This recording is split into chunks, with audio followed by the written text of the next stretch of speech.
need to hear this story.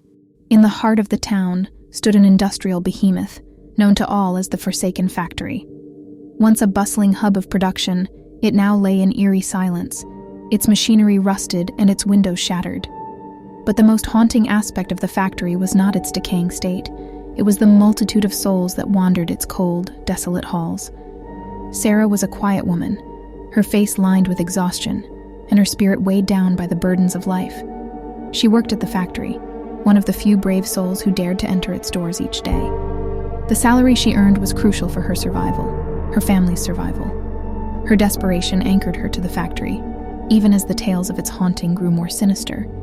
The daylight hours at the factory were bearable. The machinery may have been long abandoned, but the place still resonated with the echoes of bustling activity. It was when the sun dipped below the horizon, shrouding the factory in an inky darkness, that the true horrors emerged. As the night enveloped the factory, strange sounds began to emerge from its depths. Whispers that seemed to dance just beyond the threshold of hearing, distant cries that tugged at the edges of sanity. Sarah and her fellow workers exchanged uneasy glances, each too afraid to voice the terror that gripped them all.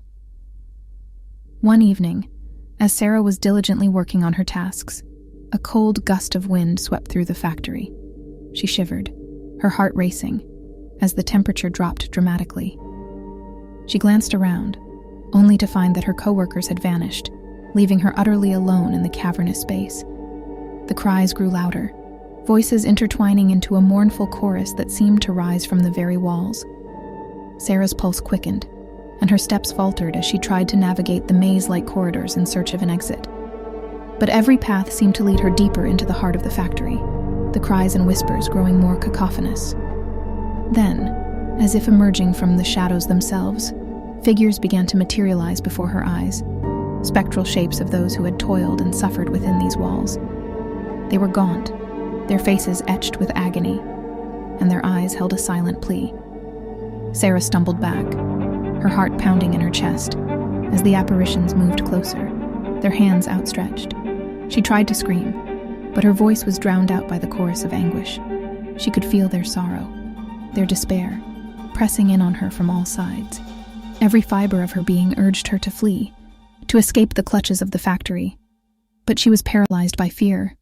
Just as it seemed the relentless souls would engulf her, a brilliant light pierced through the darkness. A voice, clear and commanding, rang out, calling the tormented spirits by name. Sarah felt a rush of energy, as if the light was filling her with a newfound strength. The specters recoiled, their forms dissipating into the shadows. The voice spoke again, guiding Sarah through the labyrinthine passages, leading her to an exit she had never seen before.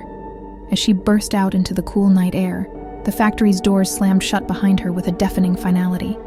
She looked back, and through the grimy windows, she saw the factory illuminated by an otherworldly glow. From that night on, the Forsaken Factory remained quiet, its haunting cries silenced by an unknown force. Sarah never spoke of her experience to anyone, but she knew she had been granted a second chance, a chance to break free from the grasp of the factory's dark history. The town remained oblivious to the horrors that had transpired within those walls, and the factory's reputation faded into obscurity.